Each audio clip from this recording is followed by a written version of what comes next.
Bonjour, bonjour habitants de Dieu. Bonjour Blessé. Bienvenue. Merci. Encore dans ce Midi d'Afrique là. Et on a décidé justement de parler de mariage. On a décidé de parler des sites qui est en train d'être assez inquiétant quand même. C'est cela. Ouais. Alors déjà, on va montrer aux téléspectateurs d'où provient, on va dire, cette idée de vouloir mener une telle réflexion ensemble. Et c'est déjà une publication, voilà, une publication, sinon une prédication du prophète Lovi Elias. Et voici ce qu'il dit en substance. L'une des raisons pour lesquelles beaucoup de chrétiens et serviteurs ou servants de Dieu divorcent est que plus ils se rapprochent de Dieu, ils meurent en eux-mêmes. Il continue en rajoutant, cette mort en Christ rend les choses viles autour de nous. Tout perd son sens. Souvent, cette mort peut attaquer même le mariage. C'est à nous de lui fixer des limites.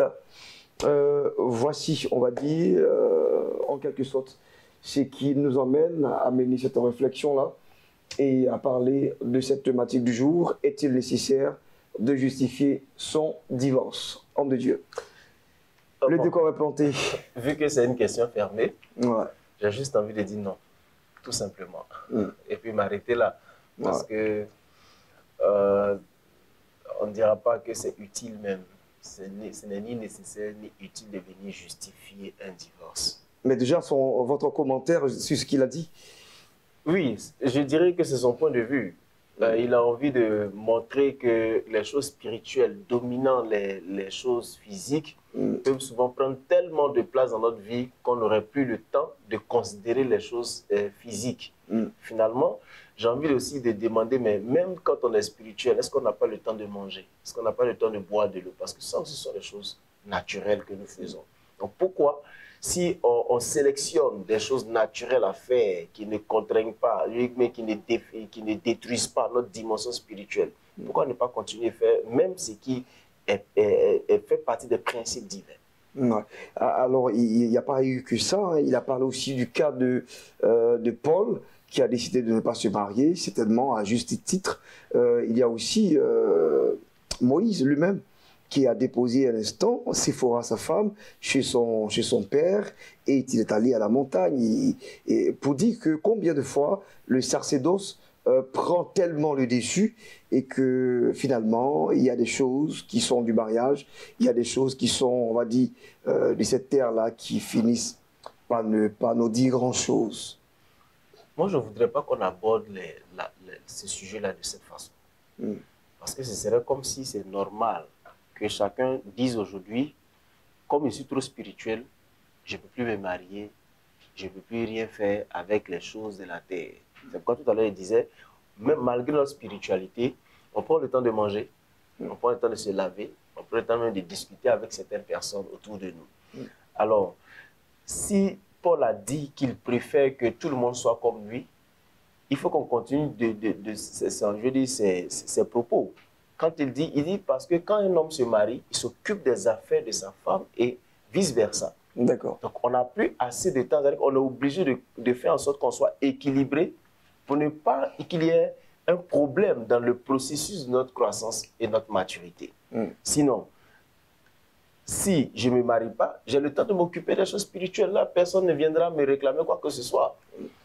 Mais si je me marie, je dois m'occuper et des choses spirituelles et des choses de la terre. Il faut dire ça comme ça. Donc, je dois m'occuper de ce qui fait partie des priorités de mon époux ou de mon épouse. Donc, ça ne veut pas dire que le mariage est un danger. Ça ne veut pas dire que le mariage nous empêche d'être spirituel ou que la spiritualité nous empêche d'être mariés. Mais il a continué à dire, mais que celui qui ne peut pas se contenir se marie. C'est pourquoi même dans le mariage, il dit aux gens, je préfère que tout le monde soit comme moi. Mais quand il a dit même, il dit que personne ne se prive de son prochain. De sorte que le diable n'utilise pas votre capacité à vous contenir. C'est-à-dire que même si vous devez prier, que ce soit pour un court moment, ça ne veut pas dire qu'il néglige les choses spirituelles.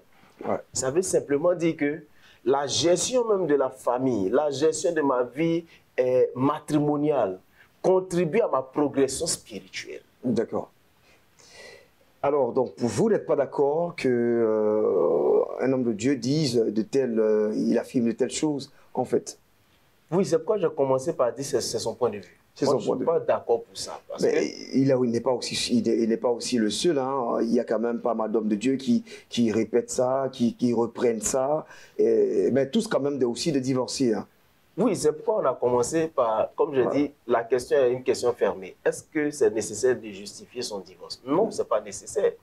Parce que dans le divorce, chacun a sa part de responsabilité. Aujourd'hui, notre éducation religieuse nous fait un frein même dans la progression, mais dans le mariage. Parce que les gens nous ont éduqués de façon à détruire notre capacité à considérer les choses naturelles. Pourquoi? Parce que les gens nous disent c'est le péché, tout est péché. Disons, ce qui même cause beaucoup de problèmes dans les couples, c'est les rapports sexuels. On a tellement à ce niveau-là, allez-y. Dites-nous les raisons justement de tout ce qui... Les gens nous ont tellement dit que c'est un péché et que ce sont les œuvres de la chair et que celui qui se mettait dedans, tout ce que Dieu a créé est bon. Les désirs de la chair ne sont pas des péchés. C'est l'orientation, l'utilisation de ces désirs, la satisfaction de ces désirs qui cause un problème. Et c'est à ce niveau que le Seigneur nous demande de faire attention. Ce n'est pas parce que j'ai faim que je dois manger dans une poubelle. Non, c'est pas parce que j'ai des désirs sexuels que je dois l'utiliser n'importe comment. C'est pourquoi il y a un cadre qui a été fixé. C'est le cadre du mariage. Et quand quelqu'un est marié, il doit savoir que ce qu'on ne connaît pas ne peut pas nous manquer. C'est-à-dire, si je ne connaissais pas le sexe que je chante dans le mariage, ça ne pouvait pas me manquer avant parce que je ne connaissais pas. Mais quand je suis entré dans le mariage, ça peut me manquer. Donc, cette privation-là peut causer même un déséquilibre dans ma vie spirituelle. C'est pourquoi quelqu'un disait le mariage même peut te conduire en enfer. Parce que le déséquilibre à ce niveau peut me pousser à avoir les yeux qui papillonnent partout, partout.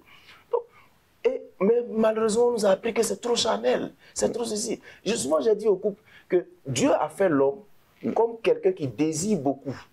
Et en matière sexuelle, l'homme le fait pour être en bonne santé. Je dis pour être bien. Ah ouais. Mais la femme le fait parce qu'elle est bien. Je veux dire, elle veut se sentir bien avant de le faire. L'homme, lui, veut le faire pour se sentir bien. Ah d'accord. Voilà. Et à ce niveau, quand ça arrive à ce niveau, soit c'est madame qui dit « je suis fatiguée, je ne veux plus, je ne veux pas ». Une fois souvent, il dit aux gens, la Bible n'a pas dit que c'est un désir. Quand tu es dans le mariage, on dit c'est un devoir. D'accord. C'est pas parce que tu as envie que tu dois le faire, mais c'est parce que c'est un devoir. Un devoir, c'est une obligation. Donc, à moins que tu sois en mauvaise santé ou quoi que ce soit, mais c'est une obligation de donner à ton mari ou à ton épouse ce qu'elle demande, ce qu'elle doit avoir, parce que ça ne t'appartient plus. Tu as décidé de partager ou bien de confier ça à quelqu'un d'autre. Et chose bizarre, aujourd'hui, même dans le milieu chrétien, hein, ça existe, dans les couples chrétiens, j'avais dit comme ça, ça existe. On voit des femmes qui font du chantage même avant de donner quoi que ce soit le mari, hein, soit qui donne l'argent. Il y a tout un chantage, il y a quelque chose quand même qui tourne autour de tout ça, et on a quand même le retour de pas mal de certains couples, de certains amis qui se voient être emmerdés hein, quand ils veulent aller avec sa femme. Je vais ceci d'abord, je vais cela d'abord. Est-ce que ce sont des choses qui devaient aussi exister? Je crois que dans votre réponse, c'est non, forcément. Non. Parce que c'est un devoir. Je veux dire, c'est la malice d'un système que des gens veulent impulser dans la mémoire des gens pour leur dire que c'est une obligation, je dis, c'est une obligation de l'homme, ou bien pour l'homme, de me donner quelque chose quand je dois lui donner ce qui est de mon devoir, ce qui est son droit. Quand je suis marié, je n'ai pas besoin de réclamer quelque chose ni à mon époux ni à mon épouse pour ce que je dois lui donner. C'est un devoir, c'est pas parce que je suis content que je le fais, c'est parce qu'on m'a donné quelque chose que je le fais, mais je le fais parce que je dois le faire. Et donc faire un chantage sexuel à mon mari ou à mon épouse parce que j'ai besoin de ceci, pour moi c'est malicieux. Ouais. Et c'est dangereux même. Et finalement, si on devrait parler de quelques causes de divorce, même si on ne doit pas justifier. Il faut qu'on en parle aussi. Quand on doit parler de quelques causes de divorce, souvent les chrétiens ne nous disent pas la vérité. L'une des causes, et souvent même la cause principale des divorces, c'est la mauvaise gestion de sa vie sexuelle dans le couple. parce que notre éducation religieuse nous a dit que c'est un péché. Donc aujourd'hui, le madame s'élève, elle s'en va faire 3 mois de jeûne, parce que bon, pour elle, il faut qu'on accepte qu'elle soit spirituelle.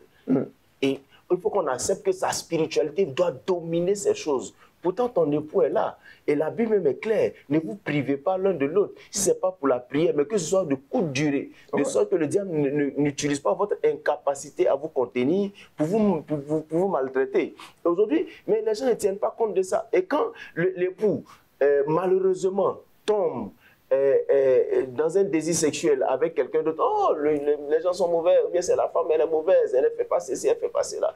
Combien de personnes donnent-elles, ou bien combien de pasteurs, comme on parle de nous, combien de pasteurs donnent-ils de l'éducation à ce niveau-là à leur futur marié? Aujourd'hui, on se borne à dire l'homme quittera son père et sa mère, s'attachera. Et quand on a fini, on ne leur dit pas que c'est un processus qui peut prendre beaucoup de temps, dans lequel ils doivent comprendre assez de choses pour pouvoir stabiliser leur vie à tous les niveaux. Parce que le spirituel ne peut pas être stable si ce qu'on a décidé de faire avec mon conjoint ne se stabilise pas. La preuve en est que la Bible même dit, si tu es fâché avec ton conjoint, ta prière ne sera pas écoutée par Dieu parce que tu es fâché avec lui. Je vais aussi terminer avec ça. C'est vrai qu'il est midi et la journée est tellement assez brillante déjà. Est-ce qu'il doit avoir aussi une éducation relativement, on va dire, désolé, hein, à ce qu'on pourrait appeler les positions, des choses comme ça entre couples, parce que et ça aussi c'est cause de divorce. Et il y a des femmes qui ne veulent pas faire ceci, il y a des hommes qui ne veulent pas faire cela, et après on ne sait pas quelle est la position, quelle est la chose qui est chrétienne, quelle est la chose qui est pure, quelle est la chose qui est impure. Est-ce qu'il y a une école pour ça? Est-ce que la Bible en parle? Vous savez, même quand la Bible n'en parle pas, le Seigneur nous a donné un libre arbitre et il nous donne le choix. Il nous donne le discernement. Quand on regarde dans la Bible, en matière de position, la seule chose pour moi qui est proscrite, c'est la sodomie. Parce que la sodomie ne fait pas partie, c'est-à-dire des activités sexuelles qu'on devrait avoir. Un jour, quelqu'un a posé cette question à mon père spirituel, de quelle position, et puis il lui a donné une cuillère, il a dit d'attraper la cuillère de manger. Donc il attrape la cuillère dans toutes les positions, mais l'objectif c'est de manger. Donc quelle que soit la position dans laquelle tu attrapes, c'est de te faire plaisir. Donc il faut qu'on arrête de diaboliser les choses. Et il y a quelqu'un qui m'a appelé un jour pour me dire que son mari sort pour voir d'autres filles, tout. Et puis il est venu dans mon esprit de lui demander, est-ce que tu ne refuses pas certaines choses. Et il a demandé, qu'est-ce que ton mari aime sur le plan sexuel? Non, mon mari aime ceci, il aime cela, il aime ceci. Il dit, ok, fais-lui ce que tu penses qu'il aime, et puis reviens une semaine me rendre témoignage. Et je t'assure, une semaine après, elle m'appelle en souriant, me dit que le mari a décidé de laisser tomber les personnes, ses conquêtes extérieures pour se concentrer. Pourquoi? Parce que maintenant, elle a pris la décision elle-même de satisfaire son mari. La satisfaction sexuelle est un bonheur pour le couple. Et sortons des stéréotypes qui nous disent que telle position est diabolique, telle position est ceci, telle position est cela. Mon frère, c'est ce qui fait que les gens quittent leur foyer pour aller chercher ailleurs. Non, il faut qu'on soit clair. Les gens quittent leur foyer pour aller chercher ailleurs parce qu'en réalité, le sexe, ce n'est pas pour procréer seulement. C'est pour se donner du plaisir, c'est pour se déstresser, c'est pour avoir la stabilité émotionnelle à un moment donné. Mais si ce qui peut me faire plaisir, tu ne peux pas me donner, et que malheureusement, mon instabilité à ce niveau me pousse vers quelqu'un d'autre qui peut me donner le plaisir que je cherche. Parce que pour moi, j'ai dit aux gens, pour moi, les activités sexuelles, ce n'est pas juste venir et puis tomber sur une femme, pénétrer, éjaculer, sortir. Bon, je dis ça ici direct, hein, mais en fait, c'est tout ce qui entoure, toute la douceur, la chaleur qu'on partage et tout ce qu'on peut faire ensemble qui peut nous donner du plaisir. C'est ce qui fait la beauté de ce que Dieu nous a donné. Mais ça n'a rien à ça. Quel est le plaisir qu'on peut avoir de venir et puis de faire l'amour avec quelqu'un qui est là comme un bois mort, un bois sec, ou bien de la glace qui ne réagit pas, qui ne fait rien. Finalement, attends, on se dit, mais à quoi ça sert? Mais qu'est-ce que c'est? Qu'est-ce que c'est? Merci, révérend pasteur Victor Kwasi.